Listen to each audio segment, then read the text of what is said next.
بلا کر فرمایا ابھی شاہ کو میرا پورا خطبہ لکھ کر دو تاکہ یہ یمن کے لوگوں کو جا کے میرا خطبہ سنائے. اس لیے میں نے کہا تھا پچھلے جمعے کہ خطبہ محفوظ ہونا چاہیے, لکھا ہونا چاہیے. کہ صحابی کی محبت اور آقا نے پسند کیا اس عمل کو کہ خود لکھوا کر اس کے حوالے فرمایا. وہیں پر اسی خطبے کے درمیان عصر کا وقت ظہر کا گزر چکا تھا, کافی عصر کا وقت داخل ہو چکا تھا, داخل ہونے کے قریب تھا. صحابہ نے عرض کیا آقا ظہر کا وقت تقریباً گزر گیا ہے, خطبے کے درمیان تو کیا حکم ہے؟ آپ نے حضرت بلال کو فرمایا بلال اذان پڑھو, عرفات کے میدان میں اذان پڑھو. کیا اس مقدر ہے اس صحابی کا, مار تو کھائی ہے لیکن جو ملا ہے, جہاں بھی اللہ کے نبی کے ساتھ ہوتے تھے اللہ کے نبی اذان حضرت بلال سے پڑھواتے تھے. فرمایا بلال اذان پڑھ. اذان پڑھی, عرفات کے پہاڑ پہ کھڑے ہیں اذان پڑھ رہے. اذان مکمل ہوئی, آپ نے فرمایا ظہر کی نماز کی نیت باندھو. سنتیں ہوئی, ظہر کی نماز پڑھائی آپ نے. ظہر کی نماز کے فوراً بعد تھوڑے سے وقفے کے بعد اسی عرفات کے میدان میں دوبارہ تکبیر ہوئی اور عصر کی نماز ادا فرمائی. عرفات کے میدان میں ظہر اور عصر کی نماز اسی لیے اکٹھی پڑھی جاتی ہے. اسلام ہے, ہم اپنی مرضی سے نہیں کر سکتے. اللہ کے نبی نے جہاں جمع کی ہم جمع کرتے ہیں, جہاں الگ, یہی تو اسلام ہے نا, ہمارا نہیں ہے, ہماری مرضی نہیں, مرضی ہے اللہ کے رسول کی. دو نماز اکٹھی پڑھائی, پڑھ لی. پھر اس کے بعد آپ وہیں رہے. عصر کے بعد سورج غروب ہو گیا. صحابہ نے کہا آقا مغرب کی نماز یہی پڑھیں گے؟ فرمایا نہیں, اب تیاری کرو, اب یہاں سے ہم مزدلفہ جائیں گے. یہاں سے کہاں جائیں گے؟ مزدلفہ کی طرف جائیں گے. مزدلفہ جائیں گے, تقریباً 9-10 کلومیٹر کا سفر ہے. فرمایا مزدلفہ میں جا کر وہیں پر مغرب اور عشاء کی نماز ادا کریں گے. وہاں تشریف لائے, مزدلفہ میں آئے, عشاء کا وقت داخل ہو گیا تھا, مغرب کا گزر گیا تھا. ایک ہی اذان ہوئی, اقامت ہوئی, مغرب کی نماز پڑھائی.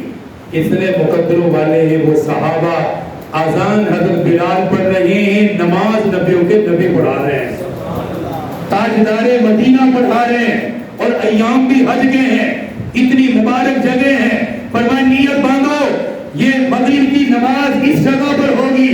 نماز پڑھائی, 100 لاکھ سے بڑھ کر صحابہ کی جماعت ہے. مکبرین تکبیر کہہ رہے ہیں, آسمان زمین کے درمیان اللہ اکبر کی صدائیں بلند ہے. اس کے بعد وہیں پر عشاء کی نماز پڑھائی. چونکہ تھکاوٹ بہت زیادہ ہو چکی تھی, 10ویں رات شروع ہو گئی تھی 10 ذی الحجہ کے. آپ نے عشاء کے بعد کچھ تھوڑے سے مسائل ضروری جن لوگوں نے پوچھے بتائے. اس کے بعد آپ اپنی آرام گاہ میں تشریف لائے. پھر فجر کی نماز تک آپ نے آرام فرمایا, پوری رات آپ نے آرام. اس دن آپ تہجد کے لیے بیدار نہیں ہوئے. حالانکہ عام دنوں میں تہجد کی نماز آپ ضرور پڑھتے تھے, لیکن اس 10 ذی الحجہ کی رات کو آپ تہجد کے لیے بیدار نہیں ہوئے. فجر کی نماز کے لیے بیدار ہوئے, سنتیں پڑھی, اذان ہوئی, فجر کی نماز آپ نے وہیں مزدلفہ میں ادا فرمائی. 10 کو جب سورج نکل گیا, اب آپ نے فرمایا تیاری کرو, اب ہم مینا جائیں گے. کہاں جائیں گے؟ یہیں سے شروع ہوا تھا, وہیں پر آئے. فرمایا مینا جائیں گے. مینا آئے, سب سے پہلے بڑے شیطان, یہ بات بھی یاد رکھو, مزدلفہ کے اندر ایک رات ٹھہرتے ہیں. شیطان کو جو کنکریاں مارنی ہے نا, وہ مزدلفہ سے ہی لینی ہے. یار سن لو, توجہ کر لو, یاد کر لو, کیا پتہ اللہ اگلے سال ہی بلا لے. جتنی محبت ہوگی تو بلاوا اسی طرح آتا ہے. جب دل میں طلب ہوتی ہے تو بلاوے میں دیر نہیں ہوتی ہے. انسان کی چاہت ہو, اللہ کی طرف سے قبولیت ہو جاتی ہے. مزدلفہ میں کنکریاں جمع کی, کم از کم 49, ایک کم 50 کنکریاں, ایک کم 50. وہاں چھوٹی چھوٹی مل جاتی ہیں. بڑے بڑے پتھر نہیں لینے کے, شیطان پہ غصہ ہے, بڑے بڑے پتھر ماروں گا جا کر نہیں, درمیانے سائز کی 49 کنکریاں لے کر کسی کپڑے میں باندھ کے اپنے جگہ پہ محفوظ کر لو. کیونکہ مینا میں کنکریاں آسانی سے نہیں ملتی, وہاں بہت بڑی ہے, مل جاتی 49 کنکریاں.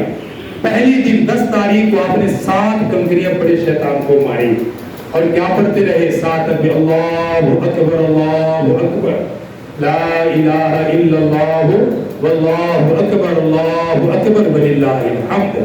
یہ تکبیرات پڑھی، 7 کنکریاں بڑے شیطان کو ماری، مارنے کے بعد آقا دوبارہ جہاں آپ کے یہاں خیمہ لگا، کیونکہ یہاں 3 دن ٹھہرنا ہے، یہاں خیمہ لگا ہوگا، آپ وہاں مینا میں تشریف لے آئے۔ اب آپ نے فرمایا کہ میرے قربانی والے اونٹ لے آؤ۔ کیا کرو؟ کیونکہ 10 ذی الحجہ ہے نا، عید کا دن، حاجی عید کی نماز نہیں پڑھتا، یہ بات ہے، حاجی عید کی نماز اس کے لیے یہ حج ہی سب کچھ ہے، مسافر بھی ہوتا ہے، مسافر کے لیے تو ویسے ہی معاف ہے یہ۔ فرمایا میرے قربانی کے جانور لے آؤ، اونٹ لاؤ، اور پتہ کتنے اونٹ تھے؟ مینا کے میدان میں پیارے آقا کی طرف سے 100 اونٹ لائے گئے، 1 2 نہیں، 100 اونٹ عرفات کے میدان میں۔ فرمایا لے کر آؤ، 100 اونٹ آئے، 100 میں سے 63 اونٹ پیارے آقا نے خود ذبح کیے، 100 میں سے 63 خود ذبح کیے۔ اور سنو، حضرت علی رضی اللہ تعالیٰ عنہ دیگر صحابہ فرماتے ہماری آنکھوں نے دیکھا ایک اونٹ کو بھی پکڑنے کی ضرورت نہیں پڑتی تھی، آقا کے پاس کھڑا کیا جاتا، آرام سے کھڑا رہتا، کوئی بھٹکنا نہیں، کوئی بھاگنا نہیں، کوئی رسیاں نہیں، آرام سے آ کر ایسا لگتا قربان ہونے کے لیے بارگاہ رسالت میں خود آ گیا ہے۔ 63 اونٹ اپنے ہاتھ سے ذبح کیے، کیونکہ عمر مبارک بھی کتنے؟ 63 سال، 63 سال عمر مبارک، اونٹ بھی 63 کیے، 1 سال کے بدلے میں 1 اونٹ، باقی کتنے رہ گئے؟ 37۔ آپ نے اب اپنے داماد حضرت علی کو بلایا، یہ صحابی بھی بڑا نوالا ہے، اس کے بڑی فضائل، خاص موقع پر اللہ کے نبی ان کو یاد، فرمایا علی آ جاؤ، جی یا رسول اللہ، فرمایا اب میری طرف سے یہ 37 اونٹ تم ذبح کرو گے، تم میرے بھائی ہو، تم میری طرف سے ذبح کرو گے، اور فرمایا ہر سال قربانی پہ 1 حصہ جانور اپنی طرف سے کرنا ہے، اور پوری زندگی 1 جانور مجھ محمد کی طرف سے کرنا ہے۔ اور حضرت علی نے پوری زندگی اس پہ عمل کیا، پوری زندگی عمل کیا، اس میں جس کی گنجائش ہو وہ آقا کی طرف سے ضرور قربانی کرے، کرنی چاہیے۔ میرے آقا ہر سال امت کی طرف سے 1 جانور ذبح، بہرحال وہاں یہ 100 اونٹ ذبح ہوئے، عام گوشت بانٹا، لے جاؤ جس میں جو لے جانا ہے۔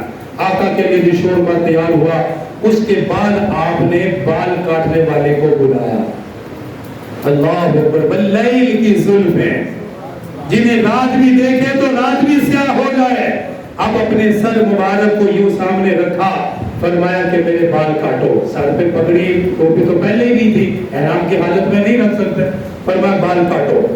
بال کاٹنے والے حجام کو بلایا گیا، کیا نصیب ہے اس کا جس کے ہاتھوں میں نبیوں کے نبی امام الانبیاء کے بال آئے۔ جب بال کٹے تو 1.25 لاکھ صحابہ، آپ نے فرمایا جو جو میرے بال محفوظ کرنا چاہتا ہے میرے پاس آ جائے۔ بال کٹتے گئے، صحابہ میں تقسیم ہوتے گئے، کسی کو 1 ملا، کسی کو 2 ملے۔ آج بھی آقا کے بال مبارک محفوظ ہیں، اور یہ بات یاد رکھو، آقا کے جو بال مبارک ہیں ان کے اندر حیات ہے، ان کے اندر کیا ہے؟ حیات ہے، زندگی ہے۔ ہمارے بال کٹ گئے تو گن سڑ گئے، قتل نہ، آقا کے بال میں حیات ہے۔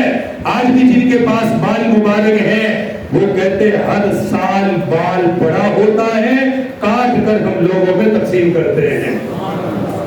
حضرت ام سلیم کے پاس ایک بال تھا، وہاں سے ملا تھا، ان کے پاس کوئی بھی بیمار آتا وہ پانی پلاتی فوراً ٹھیک ہو جاتا، لوگ بڑے پریشان، ابھی تیرے پاس کون سا نسخہ ہے، کون سا پانی پلاتی ہے؟ فرمانے لگی کوئی نسخہ نہیں ہے، میں پانی لیتی ہوں، آقا کا بال گھماتی ہوں، پلا دیتی ہوں، آقا کے بال سے پانی جب لگتا ہے اس پانی میں اللہ شفا کو نازل کر دیتا ہے۔ فرمایا اس میں میرا کمال نہیں ہے، پیارے آقا کے بال سے شفا ملتی ہے۔ وہاں آپ نے اونٹ ذبح کیے، بال کٹوائے، وہاں آپ نے احرام کھول دیا۔ قربانی کے بعد پھر مکہ ہے، وہاں آ کر آپ نے پھر طواف زیارت کیا جو میں نے بتایا فرض ہے، اس کے بعد نفل پڑھے، پھر آپ نے حج کی سعی کی، صفا مروہ کی 7 چکر لگائے، اس کے بعد آقا پھر مینا آ گئے، 12 تاریخ تک کہاں رہے؟ مینا میں رہے۔ 12 تاریخ کو غروب کے بعد پھر آپ وادی بطحاء میں آئے، وہاں ظہر عصر مغرب عشاء 4 نمازیں پڑھی، 4 نمازیں پڑھنے کے بعد پھر مکہ آئے، وہاں آ کر زندگی کا آخری طواف کیا، طواف وداع، اسی لیے اس کو کہتے ہیں الوداعی طواف، طواف وداع، آئے آخری طواف زندگی کا وہاں کیا۔ طواف کرنے کے بعد مکہ والوں کو الوداع کہہ کر فوراً مدینہ کے لیے روانہ ہو گئے۔ مدینہ کے لیے جب جا رہے تھے تو راستے میں ہی بخار ہو گیا تھا، بیمار ہو گئے تھے، تو تقریباً 25 دن لگے آپ کو، مدینہ سے آئے، سارے سفر کیے، اتنی مصروفیت کے یہ 25 دن گزارے لوگوں کے درمیان کہ سر بھاری ہو گیا، بخار ہو گیا۔ مدینہ تک پہنچتے پہنچتے میرے آقا شدید بیمار، بخار کے اندر چلے گئے۔ پھر مدینہ پہنچنے کے بعد تقریباً 2.25 مہینے میرے آقا دنیا میں حیات رہے، 2.25 مہینے کے بعد میرے آقا دنیا سے پردہ فرما گئے۔ انا للہ و انا الیہ راجعون۔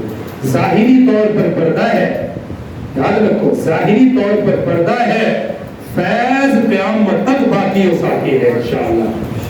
سورج ہوتا ایک جگہ پر ہے، اس کی کرنیں پوری زمین پر ہوتی ہے۔